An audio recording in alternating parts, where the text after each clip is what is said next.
Hey everyone, welcome to ई पाठदान। आज हम लोग साइंटिफिक मैनेजमेंट के बारे में पढ़ेंगे। तो साइंटिफिक मैनेजमेंट जो कि एफ डब्ल्यू टेलर ने दिया हुआ है, ठीक है, एफ डब्ल्यू टेलर ने दिया हुआ है। और साइंटिफिक मैनेजमेंट का जो प्रिंसिपल है वो 5 प्रिंसिपल्स हैं। तो 5 प्रिंसिपल्स, फर्स्ट है science not rule of thumb. तो यहाँ पे एफ डब्ल्यू टेलर ने बोला है कि science not rule of thumb. Next principle है हार्मोनी नॉट डिस्कॉर्ड। नेक्स्ट है कोऑपरेशन नॉट इंडिविजुअलिज्म। उसके बाद है मेंटल रिवोल्यूशन। एंड लास्ट जो प्रिंसिपल है वो है development of every person to his greatest efficiency. तो ये 5 जो प्रिंसिपल है वो हम लोग एक्सप्लेन करेंगे in the next part of our video. So stay tune with it. Ipaktan. So अभी देखिए कि science not rule of thumb, ये नंबर 1 प्रिंसिपल है by the F W Taylor, जो कि बोला है कि जो हम लोगों का जो काम है वो साइंटिफिक वे में होना चाहिए। ठीक है, हम लोगों का जो काम है वो साइंटिफिक वे में होना चाहिए।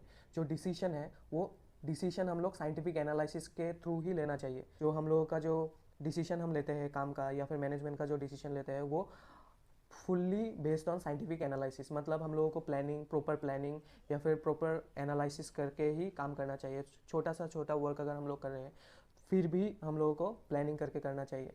ठीक है, तो रूल ऑफ थंब मतलब जो है वो बोला है कि एफ डब्ल्यू टेलर ने बोला है कि रूल ऑफ थंब नहीं होना चाहिए। मतलब रूल ऑफ थंब का मतलब according to manage personal judgement, जो मैनेजर का जो पर्सनल जजमेंट है उसके अकॉर्डिंग काम नहीं होना चाहिए। ठीक है, पर्सनल जजमेंट के वाइज काम नहीं होना चाहिए। अगर आप काम कर रहे हैं तो फिर उसका प्रॉपर साइंटिफिक एनालिसिस होना चाहिए और काम में साइंटिफिक मेथड इन्वॉल्व होना चाहिए। और जो और science not rule of thumb ने बोला है कि it focuses on increasing efficiency through scientific analysis of work not rule of thumb. तो साइंटिफिक एनालिसिस के थ्रू ही हम लोगों को काम करना चाहिए, ना कि रूल ऑफ थंब में। मतलब पर्सनल जजमेंट के वाइज हम लोगों को काम नहीं करना चाहिए। हम लोगों को कैसे काम करना चाहिए? साइंटिफिक एनालिसिस के थ्रू। तो जो हर काम में साइंस इन्वॉल्व किया है किसने? एफ डब्ल्यू टेलर ने।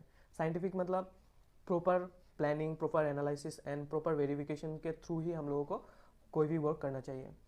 नेक्स्ट हम लोगों का है जो principle harmony not discord. Difference between manager and worker will be never be beneficial for each other. जो वर्क में क्या होता है, वर्क में वर्कर कुछ बोलता है, ना मैनेजर वर्कर का सुनता है ना वर्कर मैनेजर का सुनता है। तो ऐसा होने से नहीं होता है। अगर वर्कर और जो मैनेजर है इन दोनों के बीच में अगर डिफरेंस आ रहा है तो फिर हम लोग अच्छे से काम नहीं कर सकेंगे। तो मेनली यहाँ पे बोला है कि management and worker should understand each other importance. तो मैनेजमेंट भी वर्कर का इम्पोर्टेंस समझना चाहिए और वर्कर भी मैनेजमेंट का इम्पोर्टेंस जानना चाहिए। अगर वर्कर मैनेजर का बात नहीं सुनेगा तो फिर वो कैसे काम करेगा?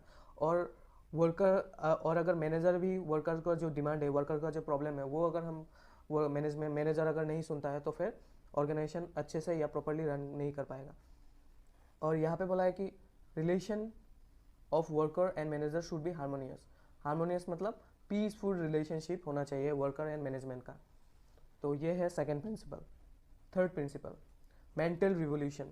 तो मेंटल रिवोल्यूशन मतलब जो माइंडसेट है, जो वर्कर एंड जो मैनेजर का जो माइंडसेट है उसको चेंज करना है। जो कि एटीट्यूड है मैनेजमेंट एंड वर्कर का, उसको शिफ्ट करना है, मतलब उसको चेंज करना है ताकि वो लोग एक साथ काम करें, एक दूसरे को अंडरस्टैंड करें, एक दूसरे का जो वैल्यू है उसको समझे। Both should understand the value of each other and work with full participation and cooperation. तो दोनों फुल्ली पार्टिसिपेशन करना है, वर्कर मैनेजमेंट का पार्टिसिपेशन करना है, मैनेजर वर्कर का पार्टिसिपेशन करना है, दोनों एक साथ fully cooperative and fully participative way में काम करना चाहिए, तभी ऑर्गेनाइजेशन ऊपर उठे। Aim of both should be to improve and boost the profit of the organisation. तो वर्कर एंड जो मैनेजर है दोनों का जो एम है वो किसके और होना चाहिए? प्रॉफिट। ठीक है, वर्कर भी प्रॉफिट, ऑर्गेनाइजेशन का प्रॉफिट के लिए काम करना चाहिए और मैनेजर भी ऑर्गेनाइजेशन का प्रॉफिट के लिए काम करना चाहिए। तो अगर दोनों मिलके अगर एक साथ काम करेगा तो फिर प्रॉफिट ज़्यादा इंक्रीज होगा। अगर दोनों डिफरेंशिएटली काम कर रहा है तो फिर प्रॉफिट इंक्रीज नहीं होगा। अभी जो next principle F W Taylor ने दिया है वो क्या है? Cooperation not individualism. मतलब वर्कर, मैनेजर और बाकी जो सारा एम्प्लॉयज़ है ऑर्गेनाइजेशन का, सब लोगों को एक साथ काम करना है और मतलब इंडिविजुअल करके नहीं काम करना चाहिए। तो ये जो प्रिंसिपल है ये थोड़ा सा हार्मोनी नॉट डिस्कॉर्ड प्रिंसिपल से थोड़ा सा मैच करता है, मतलब सिमिलर है। और ये क्या बोलता है, ये वाला प्रिंसिपल क्या बोलता है, believes in mutual cooperation and collaboration between worker and management. तो ये principle mutual cooperation and collaboration के ऊपर बिलीव करता है, between the manager and worker. Cooperation and collaboration, जो मैनेजर है वो उनको कोलाब्रेशन भी करना है और कोऑपरेशन भी करना है वर्कर के साथ। तो अभी कोऑपरेशन का मतलब क्या है एंड कोलाब्रेशन का मतलब क्या है। जो ये कोलाब्रेशन है ना, कोलाब्रेशन का मतलब जो शेयर गोल, कोलाब्रेशन का मतलब है गोल को शेयर करना, ठीक है। सपोज मैनेजर अपना काम कर रहा है और कोई दूसरा एम्प्लॉय आके उस मैनेजर का काम का जो गोल है उसको शेयर कर रहा है, तो फिर उसको बोलेगा कोलाब्रेशन, ठीक है। और कोऑपरेशन का मतलब क्या है,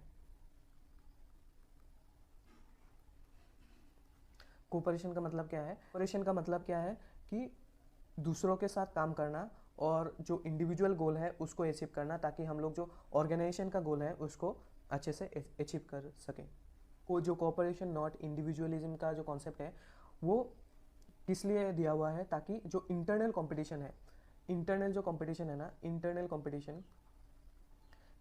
कंपटीशन से बचा जाए। इंटरनल कंपटीशन को सब्सटीट्यूट करके ओवरऑल जो ऑर्गेनाइजेशन का गोल है उसमें ज़्यादा फोकस करता है। Development of every person to his greatest efficiency, मतलब सबको इतना डेवलप करना है ताकि वो अपना एक्सटेंड पोजीशन तक, मतलब एक्सटेंड कैपेसिटी तक आ जाए, एक्सटेंड कैपेसिटी तक काम कर पाए। तो ये है लास्ट प्रिंसिपल जो कि एफ.डब्ल्यू. टेलर ने दिया है। तो इसमें क्या बोला है कि effectiveness of a company relies on the ability of skill of its employees, मतलब एक जो कंपनी है, एक जो ऑर्गेनाइजेशन है, उसका इफेक्टिवनेस किसके ऊपर डिपेंड करता है, तो उसका इफेक्टिवनेस कंपनी का जो स्किल्ड एम्प्लॉयज़ है उसके ऊपर डिपेंड करता है, ठीक है। कंपनीज का जो स्किल्ड एम्प्लॉयज़ है उसके ऊपर डिपेंड करता है। तो यहाँ पे बोला है कि ट्रेनिंग देना है राइट एम्प्लॉयज़ को, जो एम्प्लॉयज़ को ट्रेनिंग चाहिए, प्रॉपर ट्रेनिंग चाहिए, उनको प्रॉपरली ट्रेनिंग देना चाहिए, ठीक है। उनको प्रॉपरली ट्रेनिंग देना चाहिए ताकि वो अपना जो पोटेंशियल है उसको ज़्यादा इंक्रीज़ कर सके और उसका जो इफिशियंसी है, उस एम्प्लॉयज़ का जो इफिशियंसी है उसको ज़्यादा इंक्रीज़ कर सके और ऑर्गेनाइजेशन का प्रॉफिट ज़्यादा से इंक्रीज़ कर सके। फिर बोला है कि recruitment and selection of candidate should be based on scientific selection, मतलब साइंटिफिक सिलेक्शन का मतलब क्या है, जब सिलेक्शन करता है एम्प्लॉयज़ लोगों को तो प्रॉपर टेस्ट, जैसे कि aptitude test, personal test, medical examination, फिर interview, proper technique and proper interview के थ्रू एंड प्रॉपर एग्ज़ाम्स के थ्रू उनको सिलेक्शन करना चाहिए ताकि बाद में कोई प्रॉब्लम ना हो, ठीक है। तो यही है 5 principles of F.W. Taylor. If you like the video, then put the thumbs up button, share it, and e-part को subscribe करो।